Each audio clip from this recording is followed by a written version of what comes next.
सप्रेम जयजीव भगवत स्वरूप दिव्य आत्मन आसतु जानिबा सद्गुरुदेव शिवमुनि महाराज द्वारा लिखित आत्मबल मनोबल इच्छाशक्तिर महत्व जहाकु जानी निश्चित रूप से आपण मानकर जीवन संपूर्ण परिवर्तन हो आपण प्रकृत सुख शांति आनंदर रास्ता को पाई बा से सुख शांति को अनुभव करी आपण जीवन को सार्थक करिवे।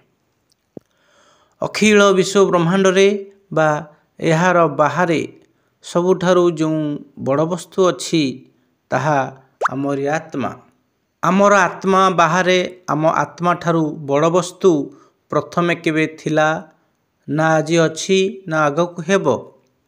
आत्मा को छाड़ी अन्य सबु जड़ आत्मार आसीबारे बा व्यापक हेबारे चेतनता आसे और आत्मा चलीगले यह चली जाए।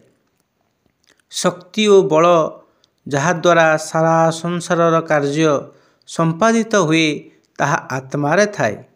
कौनसी जड़ वस्तुरे शक्ति न थाए। जड़ वस्तुरे जो शक्ति क्रमवशत जड़वादी दृष्टिगोचर हुए यह ताहार नुहे जड़ वस्तुर नुहे यह कहीं चेतन आत्मार दि जाइथिबा शक्ति और चेतन आत्मार प्रेरणा द्वारा अटे। अल्प अधिक घड़ी मध्य चेतन भली टिक टिक करे प्रति मुहूर्त नियम अनुसार चलु थाए। जड़वादी कहती आत्मा यही भली आत्मा भली घड़ी होई न पारे। घड़ी जड़ और आत्मा चेतन। घड़ी बंद होई पड़ी रहे सर्वदा बंद रहंता जदि केही आत्मा यह चाबी दे न चलांता। घड़ीर आविष्कार व सृष्टि केही आत्मा करिछि। आविष्कार हेबा पर मध्य आत्मा द्वारा मरामती करागले चाले ओ बिगाड़ी देले बंद हो जाए। घड़ीर इच्छा नहीं जड़रे इच्छा होई न पारे। इच्छा शक्ति आत्मार शक्ति। घड़ी वर्ष वर्ष धरी पड़ी रही थाए मात्र कौनसी आत्मा न चलाइले निजे इच्छारे चली पारेना हली पारेना उठी पारेना बसी भी पारेना। जड़ पदार्थ मध्य चले मात्र आत्मा चलाइवा द्वारा चले आपे आपे चले नहीं। आत्मा को जेतेबेले खाद्यर आवश्यकता हुए खाइबार इच्छा हुए बा भोक लगे यह आपे आपे उठे और खाद्य नहीं खाई थाए। मात्र घड़ीर आज पर्यंत केबे कौनसी पदार्थ रे इच्छा होई न थाए।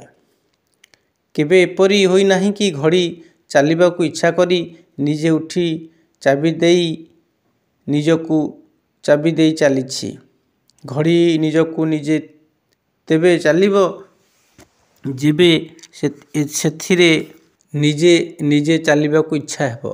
मात्र सेथिरे इच्छा नहीं। घड़ीर मालिक कौनसी आत्मार इच्छा हुए तो घड़ी चले। से घड़ी चाबी आने और चाबी देई घड़ी को चलाए घड़ी चलवा को लगे। घड़ी भितर जदि मैला जमी जाए बा तार कलकब्जा मध्य धूलीमली पड़ जाए से निजको निजे मैला परिष्कार करि पारेना झाड़ी पारेना कि धोई पारेना।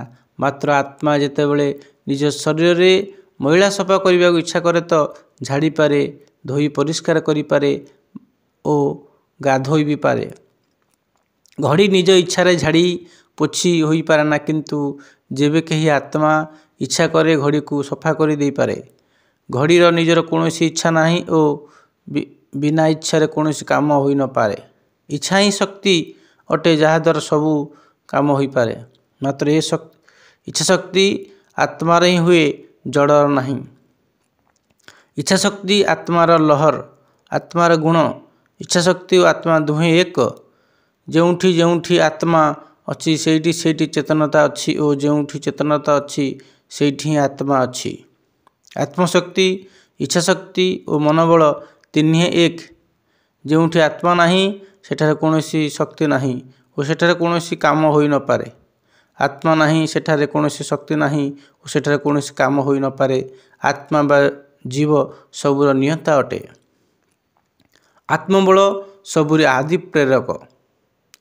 केवल घड़ी नुहे ଯେତେ ଯନ୍ତ୍ର କଳ ଇଞ୍ଜିନ ଓ ବଡ଼ ବଡ଼ କାରଖାନା ଅଛି ସବୁର ଚାଳକ ସବୁ ଆଦି ପ୍ରେରକ ଏହି ଜୀବ ବା ଆତ୍ମା। ଏଠାରେ ଏହା ପ୍ରଶ୍ନ ହୋଇପାରେ କଳକବ୍ଜାର ଚାଳକ ହାତ ଶରୀରର ଅଙ୍ଗ ଅଟେ, ଏଣୁ ସମସ୍ତ କଳକବ୍ଜାର ଚାଳକ ଜୀବ ବା ଆତ୍ମାକୁ ନ କହି ଶରୀରକୁ କାହିଁକି କୁହାନଯିବ? ଲାଠି ଦ୍ୱାରା ଲୋକ ମାରନ୍ତି, ମାତ୍ର କେହି କହେ ନାହିଁ ଯେ ଲାଠି ମାରିଛି, କୁହାଯାଏ ଲାଠି ଦ୍ୱାରା ମରାଗଲା। ଲାଠି ନିଜ ଇଚ୍ଛାରେ କାହାରିକୁ ମାରେ ନାହିଁ। ଏହାର ଇଚ୍ଛା ନାହିଁ କାହିଁକି ନା ଏହା ଜଡ଼। ଜଡ଼ କୌଣସି କ୍ରିୟା ବା କର୍ମର କର୍ତ୍ତା ହୋଇ ନପାରେ। ଏହା ହିଁ କାରଣ ଯେ ଲାଠି ମାଡ଼ରେ ମାତ୍ର ଦଣ୍ଡ ପାଏ ଲୋକ। ଲାଠି ପରି ଶରୀର ବା ଶରୀରର ଅଙ୍ଗ ଆପେ ଆପେ କିଛି କରିପାରେ ନା। ଯଦି ଏହା ଉପରେ ଇଚ୍ଛାଶକ୍ତି ମନୋବଳ ବା ଆତ୍ମବଳ ପ୍ରୟୋଗ କରାନଯାଏ, ଯଦି ବିନା ଜୀବନରେ ଶରୀରର ଅଙ୍ଗ ଚାଲିପାରନ୍ତା, ମୁର୍ଦାରର ହାତ ପାଦ ମଧ୍ୟ ଚାଲିପାରନ୍ତା। ସମସ୍ତ କଳକାରଖାନା ଇଞ୍ଜିନ ମଟର ଆଦି ଯନ୍ତ୍ର ସବୁର ଚାଳକ ହାତ ଗୋଡ଼ ବା ଶରୀରର ଅନ୍ୟାନ୍ୟ ଅଙ୍ଗ, ମାତ୍ର ହାତ ଓ ଶରୀରର ଅନ୍ୟ ସମସ୍ତ ଅଙ୍ଗର ଆଦି ପ୍ରେରକ ବା ଚାଳକ ଆତ୍ମବଳ ବା ଆତ୍ମା ଅଟେ। ଜୀବ ସବୁରି ରଚୟିତା ଅଟେ।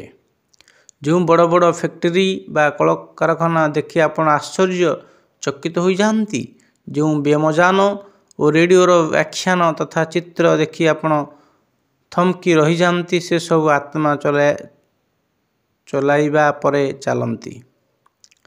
ଏତିକି ନୁହେଁ, ଏହା ଆତ୍ମା ଦ୍ୱାରା ତିଆରି ହେବା ଯୋଗୁଁ ସୃଷ୍ଟି ମଧ୍ୟ ହୁଅନ୍ତି। ଆତ୍ମା ଦ୍ୱାରା ଆବିଷ୍କାର ହୋଇ ଆବିଷ୍କୃତ ହୁଅନ୍ତି।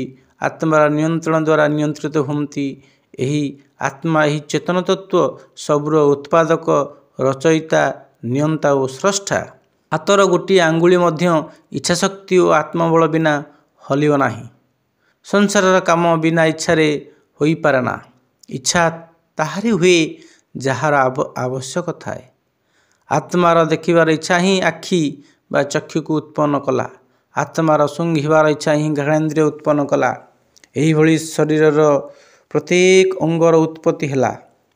ଉତ୍ପନ୍ନ ପରେ ମଧ୍ୟ ଆତ୍ମା ଦେଖିବାକୁ ଇଚ୍ଛା କଲେ ଯାଇ ଦେଖିପାରେ। ଆହୁରି ସେ ଯେଉଁ ଦ୍ରବ୍ୟ ଦେଖିବାକୁ ଇଚ୍ଛା କରେ ତ ତାକୁ ଦେଖେ। ଆଗରେ ଥାଇ ମଧ୍ୟ ଅନ୍ୟ ବସ୍ତୁ ଦେଖାଯାଏ ନାହିଁ।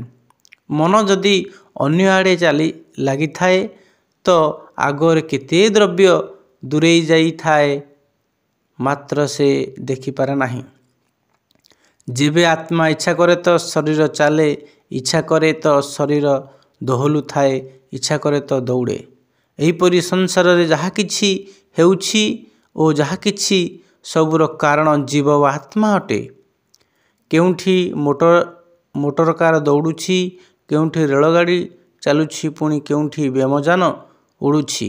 ସବୁର ଆବିଷ୍କାରକ, ଚାଳକ ଓ ନିର୍ମାଣ ଜୀବ ବା ଆତ୍ମା ଓ ଏହାର ଇଚ୍ଛାଶକ୍ତି। ଯଦି ଆତ୍ମା ନଥାନ୍ତା, ଏସବୁ ଚାଲନ୍ତା ନାହିଁ କି ସୃଷ୍ଟି ମଧ୍ୟ ହୋଇନଥାନ୍ତା। ବ୍ୟଷ୍ଟି ଓ ସମଷ୍ଟି ଆତ୍ମା। ଏଥିରୁ କିଛି ଦ୍ରବ୍ୟ ବ୍ୟଷ୍ଟି ଆତ୍ମା ଦ୍ୱାରା ରଚିତ ଓ ବହୁତ ସମଷ୍ଟି ଆତ୍ମା ଦ୍ୱାରା ରଚିତ। ଗୋଟିଏ ବା ଦୁଇ ତିନୋଟି ଘର ଯଦି ବ୍ୟଷ୍ଟି ଆତ୍ମା ଦ୍ୱାରା ରଚିତ ହୋଇଛି, ତେବେ ସଂସାରର ସମସ୍ତ ଘର ସମଷ୍ଟି ଆତ୍ମା ଦ୍ୱାରା ରଚିତ ହୋଇଛି। ଚକ୍ଷୁ ଇନ୍ଦ୍ରିୟଯୁକ୍ତ ଶରୀରର ବିଶିଷ୍ଟ ଆତ୍ମାକୁ ହିଁ ଖରା ଓ ଆଲୁଅର ଆବଶ୍ୟକତା ଅଛି। ଏଣୁ ଏହି ଜୀବ ବ୍ୟଷ୍ଟି ନୁହେଁ, ସମଷ୍ଟି ଏକ ନୁହେଁ। ସଂସାରର ପ୍ରାଣୀମାନଙ୍କର ଆତ୍ମା ମିଳିତ ହୋଇ ଅର୍ଥାତ୍ ସମଷ୍ଟି ଆତ୍ମା ସୂର୍ଯ୍ୟଙ୍କୁ ରଚନା କଲା।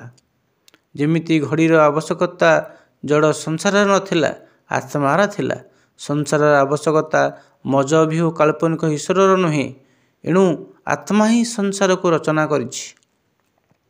ଜଡ଼ ସଂସାରର ଜଡ଼ ହେବା କାରଣରୁ ନିଜକୁ ରଚନା କରିବାର ଇଚ୍ଛା କରିପାରେ ନା।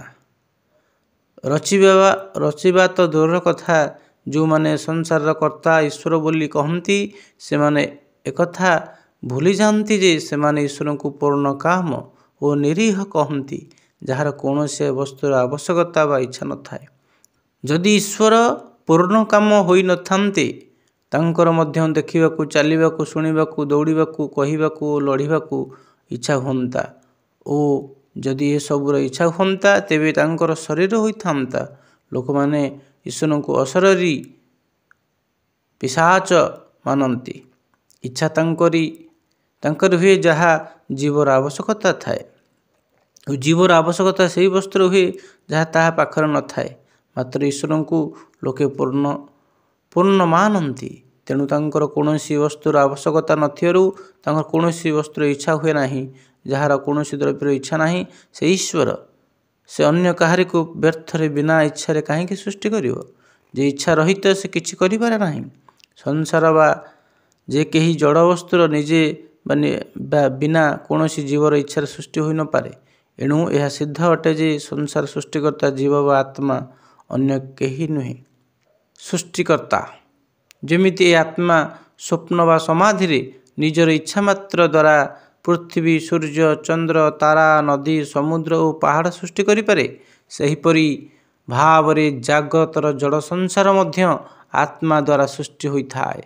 ଏହା ଉପରେ ପ୍ରଶ୍ନ ଉଠିପାରେ, ସ୍ୱପ୍ନର ସଂସାର ବେଷ୍ଟି ଜୀବର ନିଦ୍ରା ଭାଙ୍ଗିଗଲା ପରେ ଲୁପ୍ତ ହୋଇଯାଏ, ମାତ୍ର ଏ ସଂସାର ଗୋଟିଏ ଜୀବ ଅର୍ଥାତ୍ ବେଷ୍ଟି ଜୀବ ସଂସାରର ଛାଡ଼ିଦେଲା ପରେ ବା ମରିଗଲା ପରେ ଲୁପ୍ତ ହୁଏ ନାହିଁ।